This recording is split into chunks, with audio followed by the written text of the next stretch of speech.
Indonesia is a country that located in the Southeast Asia, which geographically shares its land border with three different countries such as Malaysia, Papua New Guinea, and Timor-Leste. While its maritime border shares with 7 different countries such as Malaysia, Singapore, Timor-Leste, Philippines, Papua New Guinea, Vietnam, and Australia. It also been famous since a long time ago, since the 15th century, or to be exactly in the year of the 1512, when Portuguese established a colony in the Moluccas or Maluku Island because of its spices. Aside from island of spice, Indonesia also known as the land of diversity. While in here there are 300 ethnic groups that spread across Indonesian archipelago, where there are more than 17,000 islands across the national border, where that's make the Indonesians become the largest maritime nations in the world, with an area of 6,004,000 square kilometers. Greetings everyone, my name is Satrio Priambodo Pradipo, a student from International Relations Study from Sebelas Maret University, and today I would like to share with you a topic about Indonesia's national identity as a maritime archipelago country and its defense against threat in the escalations on the South China Sea.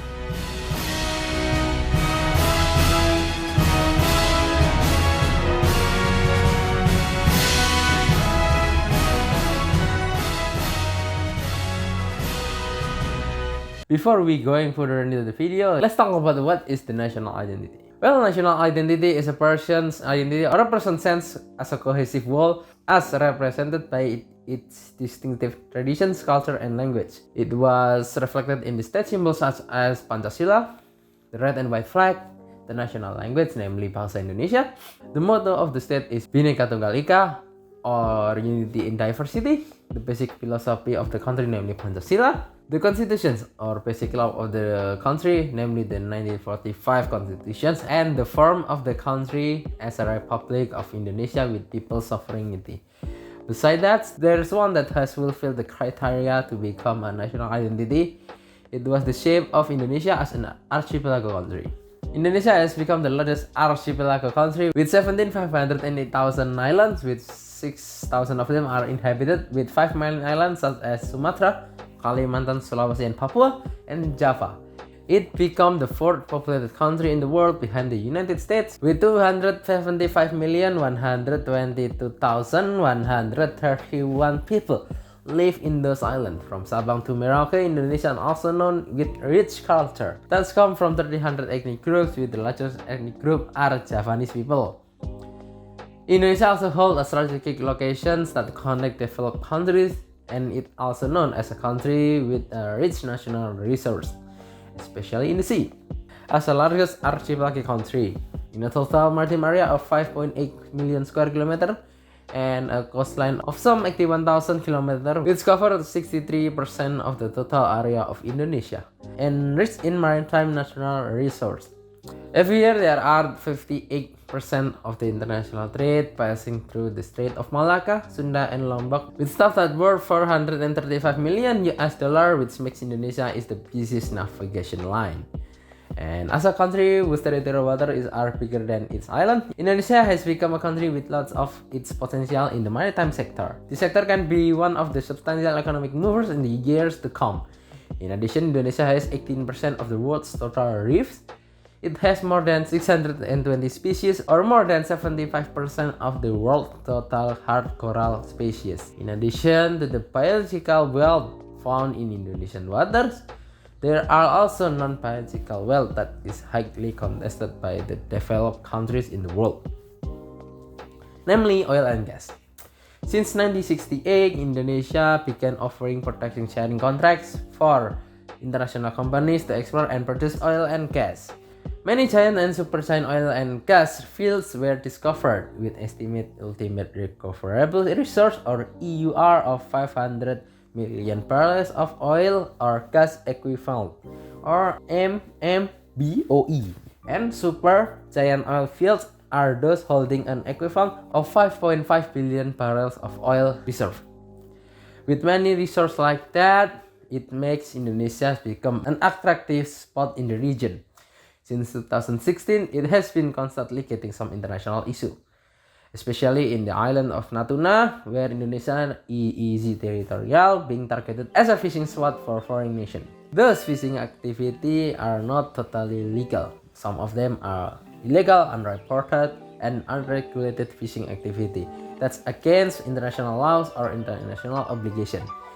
In 2021 alone, Bakamla or Indonesian Maritime Agency and KKP or Ministry of Marine Affairs and Fisheries Republic of Indonesia seized around 135 ships, where 47 of them are from foreign countries such as Malaysia, Philippines, and Vietnam. But the most extreme one happened in the April 2019, where Vietnam's Coast Guard vessel are ramming Indonesian Navy patrol ships, which was pursuing 3 Vietnamese fishing boats that were operating illegally in Indonesian waters. This indicates that there are country presence behind this illegal activity. Not only being targeted as a fishing spot, some countries also claim that the territory of Natuna Island, especially the EEZ zone, is belong to them with some reason, especially China. In 2020 alone, China claimed that the Natuna EEZ zone is belong to their 9-dash land, using historical reason that in the past that those water are belong to China, and since their Coast Guard vessel into the EEZ zone that by UNCLOS is recognized as the Indonesian territorial water. There was a standoff in the Natuna Islands on the far southern end of the South China Sea, territory claimed by China and Indonesia. Vessels from both countries were involved in the standoff, which begins when China's fishing vessels start to operate inside Indonesian exclusive economic zone. Eventually, Indonesia deployed F-16 fighters and naval ships to the islands, and President Joko Widodo personally flew to the area in an unusual show of strength from the country. Indonesia has made several attempts to protect its water territory. In 2018 alone, Indonesia has sank numerous illegal fishing ships that has been caught while detained its sailors and deport them back into their country. In addition to diplomatic matters, Indonesia has sent a letter numerous times to the foreign government that involved in this case. Moreover, Indonesia also recognized the decision that has been made by the Permanent Court of Arbitrations on territorial disputes in the South China Sea. In 2016 alone, the United Nations Court of Arbitration stated that had no legal basis for claiming Indonesian territorial water in the South China Sea. The Ministry of Defense alone also has taken several steps to modernize its equipment owned by the Navy and the Coast Guard. One of them is increase the number of Coast Guard ships and warships, which are expected to strengthen the defense and expand patrol area so that domestic security can be achieved. All of it, of course, based on the Indonesian stance in the regions, which remains neutral. Indonesians continue to carry out the maritime diplomacies in the regions in accordance with rules-based approach, where Indonesia has a legal basis that is recognized by the international community, as well as agreements that have been agreed upon by its neighboring country, such as Malaysia and Vietnam, related to territorial dispute in the South China Sea, especially the EEZ zone, except with the Chinese, who didn't recognize the decision that has been agreed by the international community.